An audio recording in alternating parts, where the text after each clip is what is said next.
Hello friends, सबको नमस्ते। स्वागत है आप सब लोग का मेरे यूट्यूब चैनल ई ज्ञानदीप में। तो आज के संपादकीय हैं जो कि पहाड़ों से छेड़छाड़ के घातक नतीजे, ये लिखा गया आपका पंकज चतुर्वेदी के द्वारा, जो कि लेखक पर्यावरण मामलों के जानकार हैं। बरसात के मौसम में पहाड़ी इलाकों में भूस्खलन जनित घटनाएं बहुत आम होती जा रही हैं। पिछले दिनों महाराष्ट्र के कई गांवों में बरसात तबाही लेकर आई है। पहाड़ों की गोद में बसे कई गांव देखते ही देखते नज़रों से लुप्त हो गए। महाराष्ट्र के रायगढ़ के महाड़ में पहाड़ खिसक और बस्ती मलबे में बह गई। रत्नागिरी के पोसरे बोदवाड़ी में भी तबाही हुई।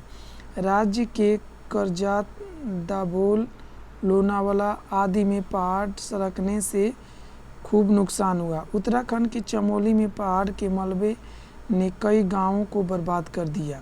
हिमाचल प्रदेश, कश्मीर और सिलीगुड़ी से भी ऐसी ही खबरें हैं कि पहाड़ों का सीना काट कर जो सड़कें बनाई गई थी, अब वहां बरसात के बाद मलबा बिछ गया है। ऐसी घटनाएं अभी बारिश के 3 महीनों में खूब सुनाई देगी।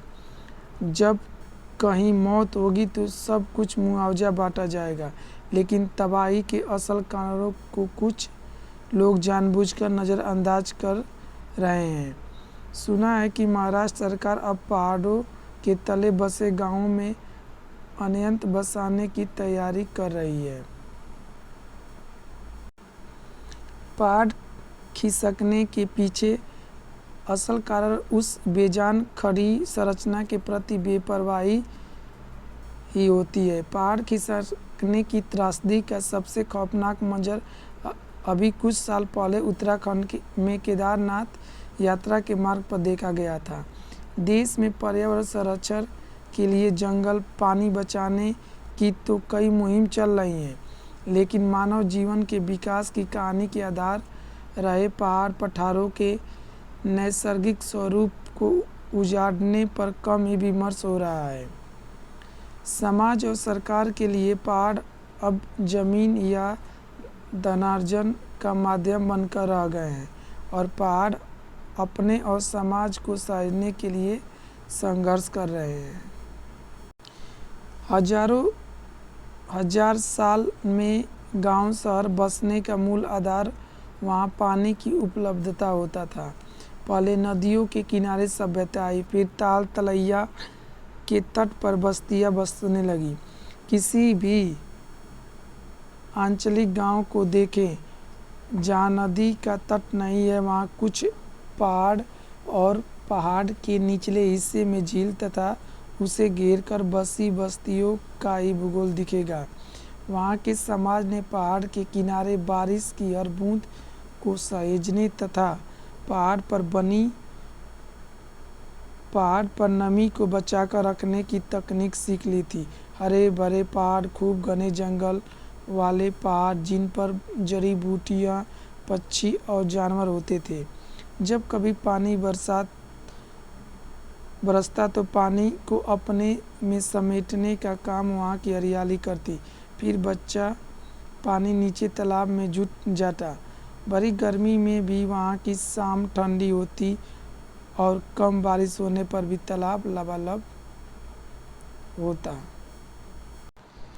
बीते 4 दशकों में तालाब की जो दुर्गति हुई है सो हुई। पहाड़ों पर हरियाली उजाड़ कर झोपड़ी झुग्गी उगा दी गई। नंगे पहाड़ जब पानी गिरता है तो सारी पहाड़ी काट देता है। अब तो पहाड़ों में पक्की सड़कें भी बनाई जा रही हैं। पहाड़ को एक बेकार बेजान संरचना समझकर खोदा जा रहा है, लेकिन यह ध्यान नहीं दिया जा रहा है कि नष्ट किए गए पहाड़ के साथ उससे जुड़ा पूरा पर्यावरण तंत्र ध्वस्त होता है। अब गुजरात से देश की राजधानी को जोड़ने वाली 692 किलोमीटर लंबी अरावली पर्वतमाला को ही लें। अदालतें बार बार चेतावनी दे रही हैं कि पहाड़ों से छेड़छाड़ मत करो, लेकिन बिल्डर लॉबी सब पर भारी है। कभी सदानीरा कहने वाली इस इलाके में पानी की संकट खड़ा हो गया है। सतपुड़ा, पश्चिमी घाट, हिमालय, कोई भी पर्वतमालाएं ले खनन ने पर्यावरण को सबसे ज़्यादा नुकसान पहुंचाया है। रेल मार्ग या हाईवे बनाने के लिए पहाड़ों को मनमाने तरीके से बारूद से उड़ाने वाले इंजीनियर इस तथ्य को नज़रअंदाज कर देते हैं कि पहाड़ स्थानीय पर्यावरण, समाज, अर्थव्यवस्था, आस्था और विश्वास का प्रतीक होते हैं। पारंपरिक समाज भले ही इतनी तकनीक न जानता हो, लेकिन इंजीनियर तो जानते हैं कि धरती के दो भाग जब एक दूसरे की तरफ बढ़ते हैं या सिकुड़ते हैं तो उनके बीच का हिस्सा संकुचित होकर ऊपर की ओर उठकर पहाड़ की शक्ल लेता है। जाहिर है कि इस तरह की संरचना से छेड़छाड़ के भूगर्भीय दुष्परिणाम उस इलाके के कई किलोमीटर दूर तक हो सकते हैं। पुणे जिले के मालिर गांव से कुछ ही दूरी पर एक बांध है। उसके निर्माण में वहां की पहाड़ियों पर बारूद का खूब इस्तेमाल हुआ। जुलाई 2014 को यह गांव पहाड़ लुढ़कने से पूरा तबाह हो गया। यह जांच का विषय है कि इलाके के पहाड़ों पर हुई तबाहतोड़ का इस भूस्खलन से कहीं कुछ लेना देना था या नहीं। किसी पहाड़ी की तबाहतोड़ से इलाके के भूजल स्तर पर असर पड़ने, कुछ झीलों का पानी पाताल में चले जाने की घटनाएं तो होती ही रहती हैं। यदि गंभीरता से देखें तो मनुष्य के लिए फिलहाल पहाड़ों का छिन्न भिन्न होता पारिस्थितिकी तंत्र चिंता का विषय ही नहीं है। इसका विमर्श कभी पाठ्य पुस्तकों में न होता ही नहीं है।